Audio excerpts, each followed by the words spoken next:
स्थिति सामने है।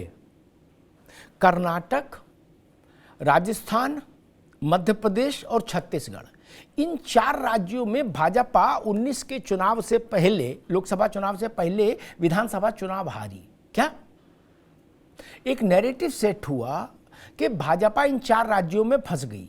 ठीक, 19 का लोकसभा चुनाव आया, भारतीय जनता पार्टी ने अधिकांश राज्यों में 50% से अधिक वोट पा लिया।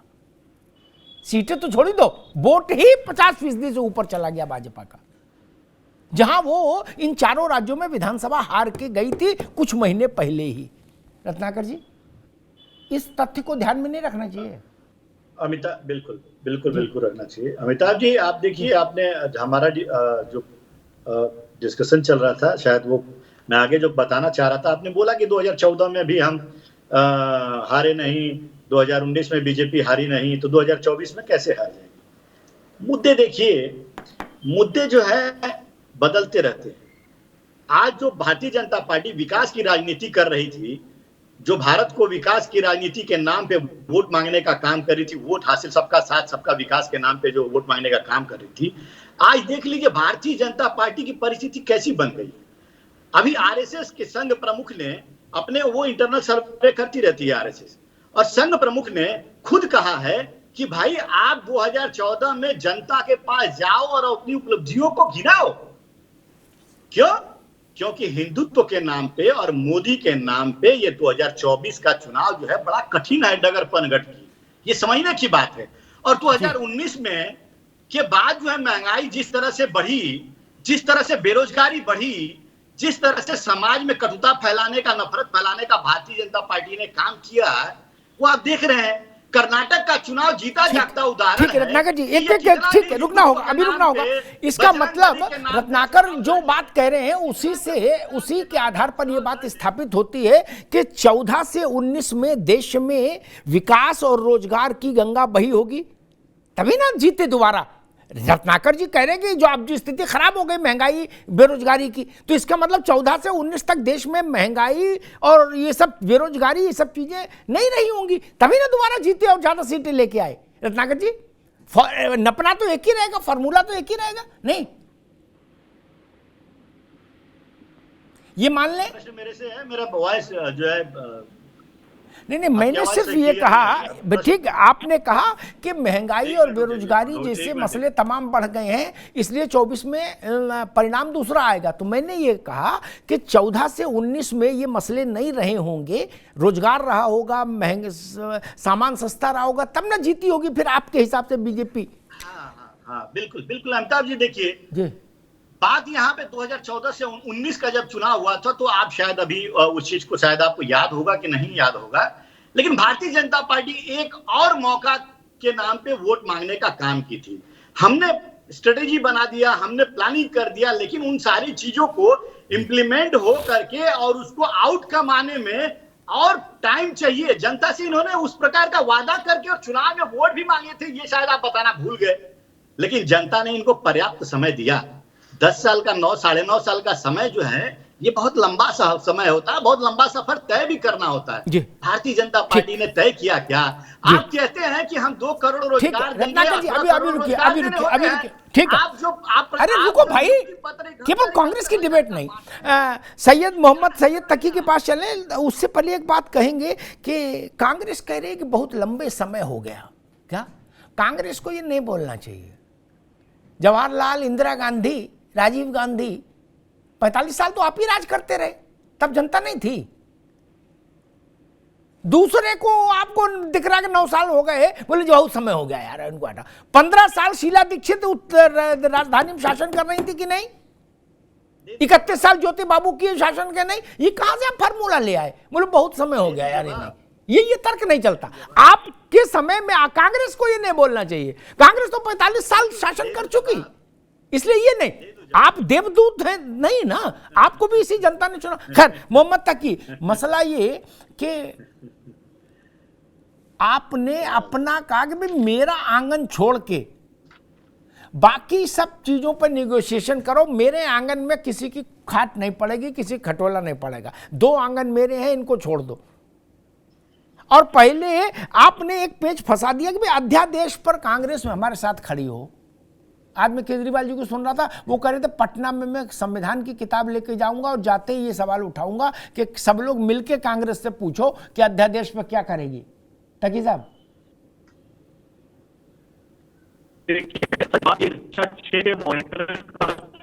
बीजेपी बिना ईडी, सीबीआई, पुलिस के, आईटी के उसको जीत नहीं सकती। जिस तरह से बीजेपी ने दुरुपयोग किया इन सब चीजों का और चुनाव, कहां से बीजेपी ने 7 तरीके से चुनाव जीता। आप एक राज्य बता दिए जहां बीजेपी ने ईडी, सीबीआई, इनकम टैक्स का दुरुपयोग करके, पुलिस का दुरुपयोग करके एक सीट जीत ली हो। एक सीट ये अपने दम पे जीतने की परिस्थिति में नहीं है। इनकी हालत इतनी बुरी है कि आज बीजेपी अपने दम पे किसी राज्य में, किसी स्टेट में एक सीट नहीं जीत सकती। आपने देखा दिल्ली में नगर निगम में क्या हाल हुआ, किस तरह से उन्होंने कहा। उसके बाद उत्तर प्रदेश में उन्होंने चुनाव टाले, किस तरह से उन्होंने वोटर लिस्ट में फेरबदल किए। हर लेवल पे बीजेपी जो है उस सिस्टम को दुरुपयोग करके चुनाव जीतनी। कक्षा 6 का चुनाव ये अपने दम पे नहीं जीत सकते। ये जो बड़ी बड़ी बातें लोग कर रहे हैं, अब मैं चैलेंज देता हूं बीजेपी के लोगों को कि आप मर्यादा में रह के, जिस तरह से पहले चुनाव लड़ाए जाते हैं, चुनाव लड़के दिखाइए, मैं जा मान जाऊंगा आपको। कहां क्या जनता का भला हो रहा है? बीजेपी चुनाव जीत रही है, क्या हो गया? क्या महंगाई कंट्रोल में आ गई? क्या स्वास्थ्य सुविधाएं लोगों को मिलने लगी? तकी साहब एक मिनट रुको, एक मिनट मोहम्मद तकी, एक मिनट रुको। अगर मैं तो आप ही की बात को सपोर्ट कर रहा हूं।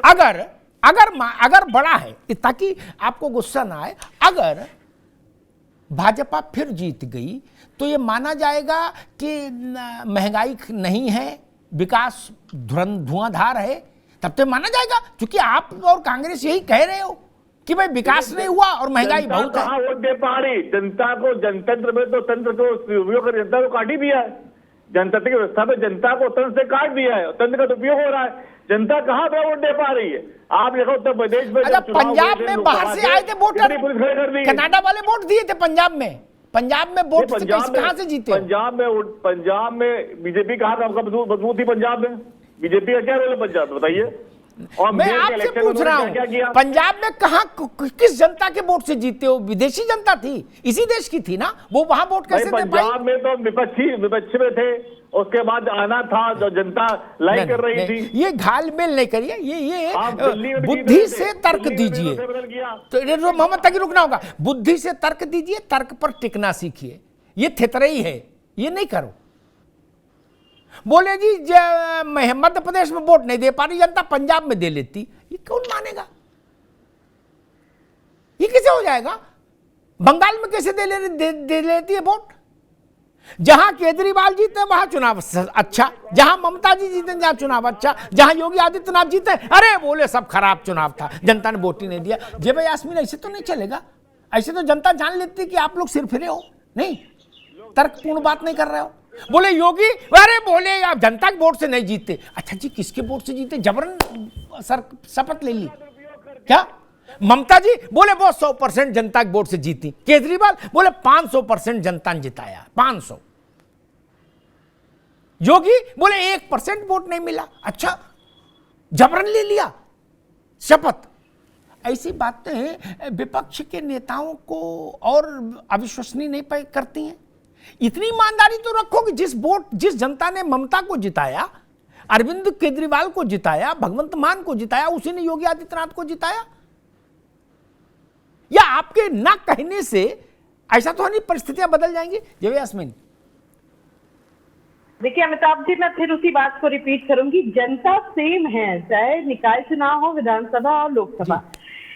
नेशनल लेवल पे ये सही बात है कि कहीं ना कहीं कांग्रेस इतनी कमजोर होना, ये एक बड़ा प्लेटफॉर्म मिल गया भारतीय जनता पार्टी को, क्योंकि स्टेट लेवल पे कंपटीशन दे रही है क्षेत्रीय दल भाजपा को, लेकिन नेशनल फ्रंट पे कांग्रेस विफल रही है टक्कर देने में। तो ये कहीं ना कहीं नाकामी रही है। और अब हम एकजुट आने की कोशिश कर रहे हैं कि जिस तरीके से विधानसभा लेवल पे हम टक्कर देते हैं, उसी तरीके से एक साथ आके हम नेशनल लेवल पे भी भाजपा को एक अच्छा तगड़ा कंपटीशन दे पाए। तो यास्मीन, जब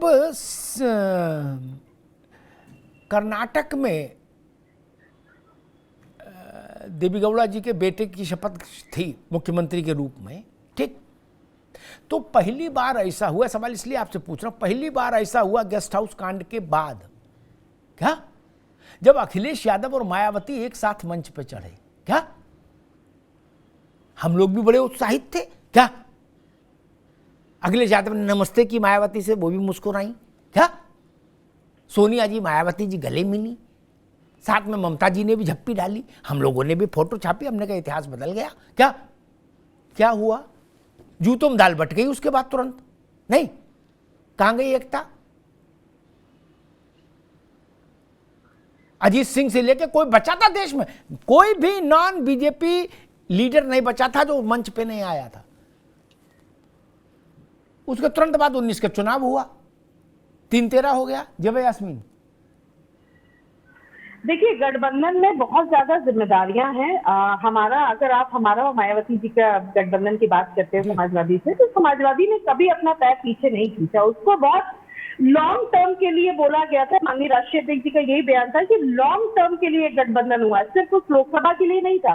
लेकिन आपको भी पता होगा कि उस गठबंधन के बाद 10 सीटें जीतने के बाद किसने अपना हाथ पीछे खींचा, किसने बयानबाजी गलत करी। तो समाजवादी पार्टी जब रिश्ते निभाती है पॉलिटिकल, तो वो उसको लॉन्ग टर्म निभाती है। कोई भी गलत बयानबाजी से हम लोग बचते हैं, और बाकी हम किसी को फोर्स नहीं कर सकते। ये सभी की, कहते हैं ना, सभी की गरज है कि सबको साथ आना है और एक दूसरे के साथ निभाना है। उसमें असल में बसपा के लोग ये कहते थे कि भाई अखिलेश जी ने कहा कि लखनऊ हम देख लेंगे और बहन जी तो प्राइम मिनिस्ट्रियल मटेरियल है, तो बोले हमको वो गाजर पकड़ा दी जो कभी आनी नहीं हाथ। क्या? आओ, बोले लखनऊ हम देख लेंगे। बसपा इतनी चेतना तो रखती है कि प्रधानमंत्री बनने का तो कोई भी स्कोप है नहीं। मुख्यमंत्री भी जरूर दावा हो सकता है, मान लो गठबंधन रहे, वो करे, इसीलिए फिर हम लोग पीछे हट गए। खैर, वो जाने क्यों हट गए। नहीं, ऑफिशियली अमिताभ जी ऐसी कोई बात नहीं हुई थी। और जितने सीट जेबा यास्मीन, हम लोगों को पत्रकारिता जब करते हैं, ठीक है ना, तो नेताओं के साथ जब बैठते हैं तो सब कुछ दिखाने के लिए नहीं बैठते ना, टीवी पर या अखबार में लिखने के लिए। क्या? तो हमको वो बातें भी पता लग जाती जो आप लोगों तक नहीं आती। क्या? कई बार नेता भी राय मांग लेते हैं, चर्चा कर लेते हैं कि वो ऐसा कह रहे, क्या होना चाहिए। क्या? मुझसे अंबिका सोनी ने कहा कि हमारे पास महावीर प्रसाद है, वो चल क्यों नहीं रहे यूपी में, मायावती क्यों चल रही है। अब ये बात रत्नाकर सिंह तो नहीं कहेंगी वो, है ना। इसलिए ये ऑफिशियल और अनऑफिशियल का खेल टिक नहीं। क्या यही हुआ था कि अखिलेश बाबू ने कहा कि हम यूपी संभालेंगे, मायावती जी दिल्ली। मायावती जी जानती हैं दिल्ली की तो टिकट ही नहीं मिलनी, इसलिए भी एक समस्या बता। खैर, प्रशांत पटेल जो भी प्रायोरिटी पे बीएसपी ने सीट मांगी थी, समाजवादी पार्टी ने वो दी थी। ठीक, मैं तो कह रहा हूं नेट रिजल्ट क्या रहा। उस गठबंधन के असफलता ने हिंदुस्तान की गंभीरता सुनी, हिंदुस्तान की पूरी राजनीति में गठबंधन के प्रयोग पर एक बड़ा सवालिया निशान खड़ा कर दिया। उससे बड़ा गठबंधन कोई माई का लाल हुआ नहीं। बाकी तो बार बार करो, कोई दिक्कत रोक नहीं।